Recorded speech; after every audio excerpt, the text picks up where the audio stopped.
Now, this is what has been happening at the University of Nairobi this week. My name is Tiberius Barasa, and here are the highlights.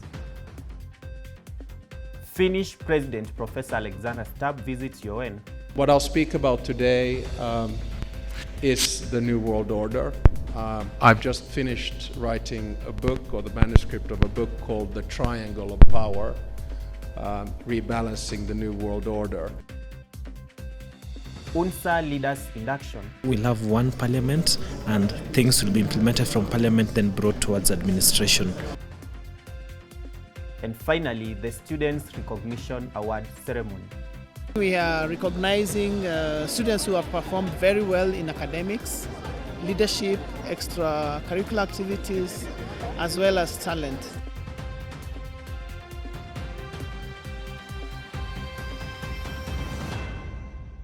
In celebrating 60 years of collaborative partnership and diplomacy, the University of Nairobi had the singular honor of hosting Professor Alexander Stubb, President of the Republic of Finland. As Marion Mwema reports, Professor Stubb, the first ever Finnish head of state to visit the country, gave a public lecture at Taifa Hall highlighting the ideal position of Kenya and Africa at large in the midst of the shifting geopolitical and diplomatic realignments. Geopolitics and the transformation of the multilateral order took center stage in a high-level public lecture at the University of Nairobi. His Excellency Alexander Stubb, President of the Republic of Finland, delivered a thought-provoking address on the evolving global landscape. What I'll speak about today is the New World Order. I've just finished writing a book, or the manuscript of a book called The Triangle of Power, Rebalancing the New World Order. President Stubb also addressed the relations between Kenya and Finland, speaking to a world significantly altered from the days of communism. He emphasized the need for institutional reform built on democratic principles to navigate the current global landscape, highlighting that we are in the midst of a profound change and a continental shift. The world is going to be so disorderly in a few years that we're kind of going to be forced to make that change. Because of course right now we are in a system whereby you have a set of countries that have their specific interests, say for instance linked to the UN Security Council. So you have these rather unholy alliances of countries that feel that if the Security Council is enlarged, then they should have a place in there. And of course, you know, every Secretary General of the UN in the past decades have tried to make that reform without succeeding. President Stubb highlighted shifts from bipolar to unipolar power and the rise of distinct global power spheres. He urged multilateral institutions to adapt, emphasizing competition, cooperation, and the necessity for the world order to reflect changing power structures. If you look at the population of the world, he talked about 1-1-1-4. So in the Americas, 1 billion, in Europe, 1 billion, in Africa, 1 billion, and in Asia, 4 billion. By the end of this century, this pin code is going to be 1145, and the 4 is going to be the African continent. So you don't have to be, you know, an economist, or you don't have to have a PhD in development to understand where the future lies. And that's why I think the attitude of the West has to change. You know. Mr. Julius Ogamba, the Cabinet Secretary of Education, in his welcoming remarks, discussed a focused effort to foster Kenya's vocational training and capacity building initiatives with Finland. In addition, Your Excellency, to delivering this public lecture at the University of Nairobi, Your Excellency will be visiting a technical training institution and vocational education center, implementing a project funded by the Finnish Ministry of Foreign Affairs. The CS hopes the President's visit will forge stronger ties in youth development and job creation, with a keen interest in exploring expertise in innovation and sustainable development. The President will also interact with students and young people, reinforcing Finland's long-standing commitment to inclusive education, youth development, and capacity building.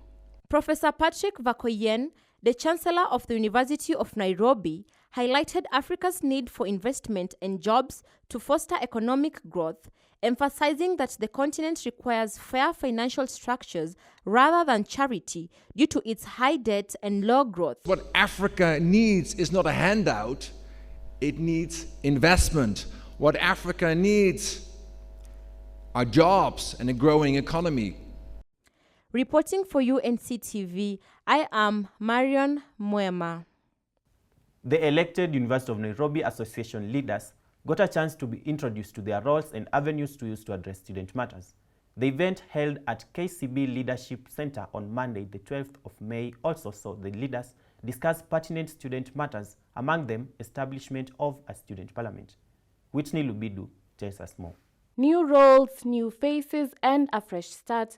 The University of Nairobi officially inducted its new student leaders during the UNSA Induction 2025, bringing together deans, directors, and student voices in one vibrant leadership forum. The Vice-Chancellor, Professor Margaret Hutchinson, officially hailed the leaders, urging them to be accountable, collaborative, and solution-driven.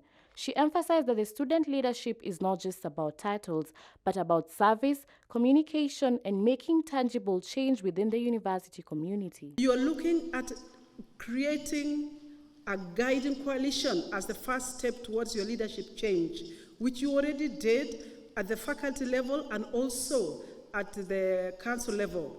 So you already have a guiding team that will lead you in your transformation agenda of what you want to do, because already you create a sense of urgency. The students felt that you are ready to take us up in terms of leading us. Now, student leaders are part of university governance, and you have successfully completed a process of selection through election, a process that was tested in terms of legislation and legitimacy, but through which you have been elected.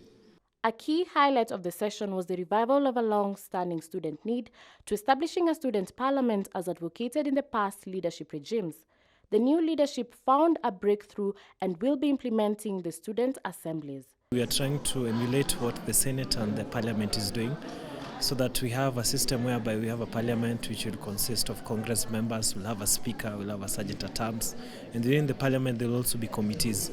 So this way we'll have a way of systematically addressing student issues, and they'll have sittings.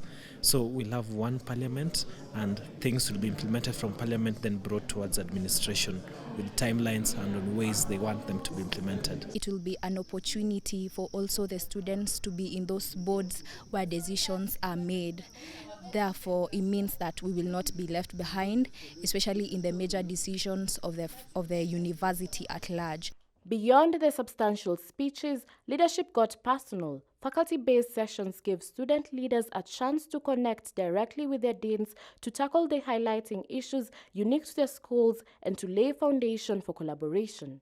The deans also shared the expectations and assured these leaders of the support through open communication and active mentorship.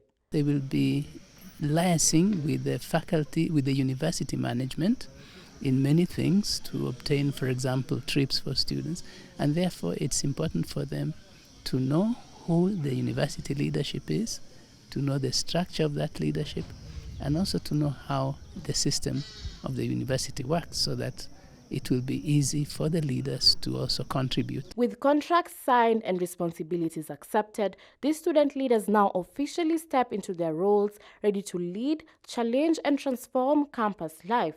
As it wrapped up, student leaders shared what they hope to achieve in office, right from their priorities, plans, and promises to the students they represent. The induction might be over, but the work has just begun. Here's to a year of impact, service, and student power. Reporting for UNC TV, my name is Whitney Lubidu. Elsewhere, the University of Nairobi hosted the annual UoN Student Recognition Award ceremony, applauding well-rounded student excellence beyond academics and emphasizing character and perseverance. The ceremony also underscored that true excellence is multifaceted, with awardees demonstrating that character is key to leadership in Kenya and beyond. Patience Jedida with the details.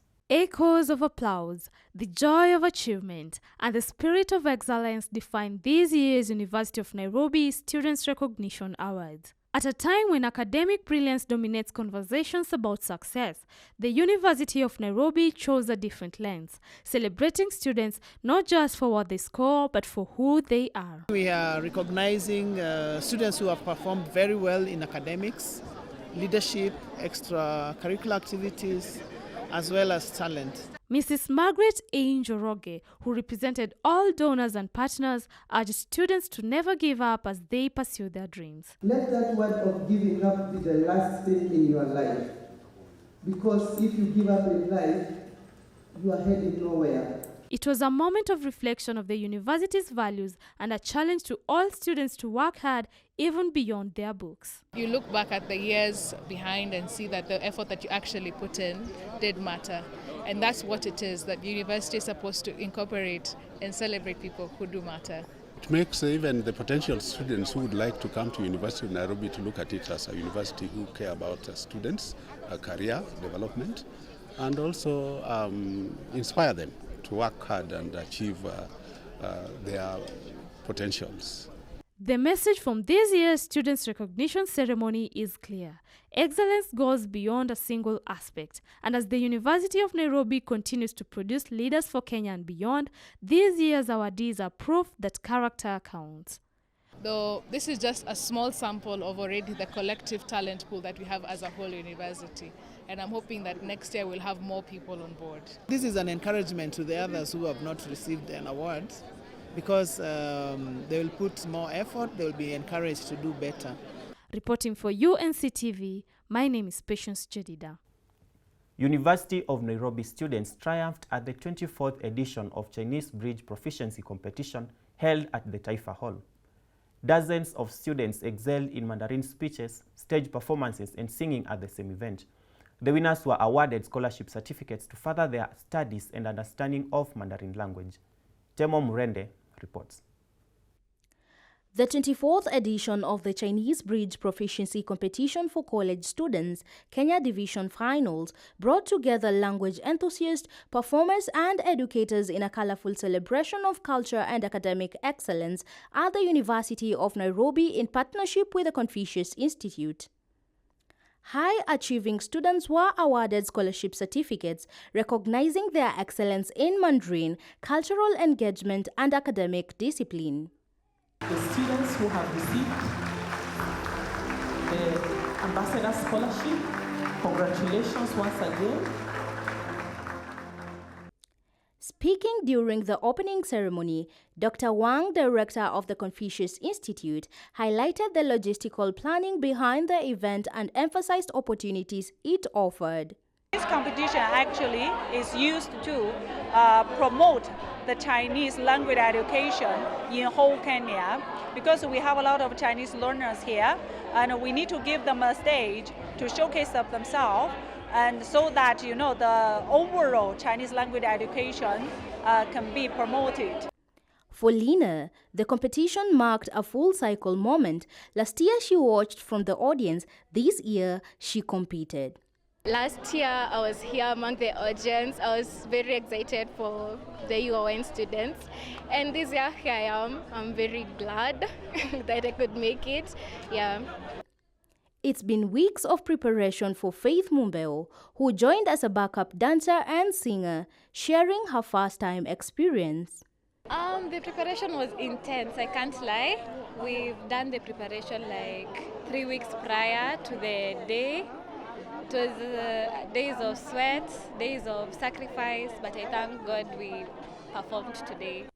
Denise Odhiambo, a performer and Mandarin student, energized the stage with a rap performance inspired by watching Chinese movies, language learning connecting a bridge of cultural integration. When I was still young, I just started by watching the movies, and I gained interest slowly and started watching the characters. I'm an artist, by the way, so the characters really fascinated me. The crowd erupted as Naomi, a University of Nairobi student, was declared the winner. Filled with joy, she expressed her excitement about representing Kenya at the global finals. After this, I'll start preparing to go and represent Kenya in China for the World Finals. The event drew a supportive audience, including exchange students and classmates, all celebrating the power of language to unite worlds. Reporting for UNC TV, I am Temo Murende. And finally, as the end of the semester exam clock ticks, students at the University of Nairobi are now engrossed in their books in last-minute effort of fortifying their understanding of coursework in anticipation for the assessment. Reduced personal and social events and increased library visits is the norm on campus with less than a week to the commencement of exams. Our reporter Peter Shako with more on the story. As the University of Nairobi releases the end of semester exam timetable, a mix of anxiety, urgency, and renewed focus sweeps through the university students. With the clock ticking, learners are navigating tight deadlines, heavy content, and personal routine in a bid to stay afloat. I expected exams at this time, so I was actually waiting for the timetable. Yes. So when I saw it, I was like, oh, finally. For those waiting for the timetable, the release was timely and has helped them reorganize their study schedule. While others had been waiting for it, some students were caught off guard, forcing them to immediately cut down on social events and dive into academic preparation using PDFs and library ebooks.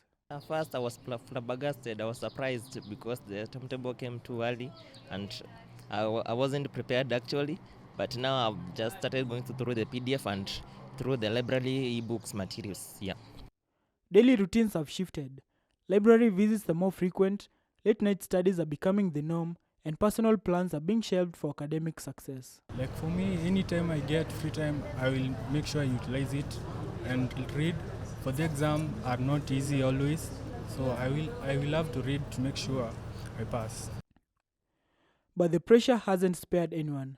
Ivy, a geography and environmental studies student, says the exam stretch has been mentally exhausting. She is now restructuring her time to focus deeply, particularly on one TAV unit that has given her sleepless nights. At first, I felt like I was kind of cooked because like on Monday, I'm having 2 exams and they're back to back. So that was my first reaction, but then later on, with my preparation towards the exam, I felt like it's okay. Daily routines have shifted. Library visits are more frequent, late night studies are becoming the norm, and personal plans are being shelved for academic success. Yeah, I've made any changes, some changes actually, because let me say you can find we comrade we used to partying and the stuff. So due to the exam timetable, you cut off some stuffs and you get to revise. I've really focused on doing a deep studying and a lot of research. Oh my God. As the clock ticks towards exam day, UoN students are adapting fast, balancing nerves, ambition, and strategy to secure success this semester.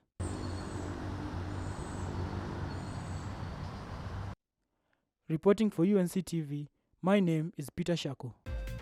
And now you are up to date with the UoN Weekly by UNC TV. Follow us across all our social media platforms and stay tuned for our next episode on YouTube. And as the semester comes to a close, UNC TV wishes all students the best in their exams. My name is Tiberius Barasa.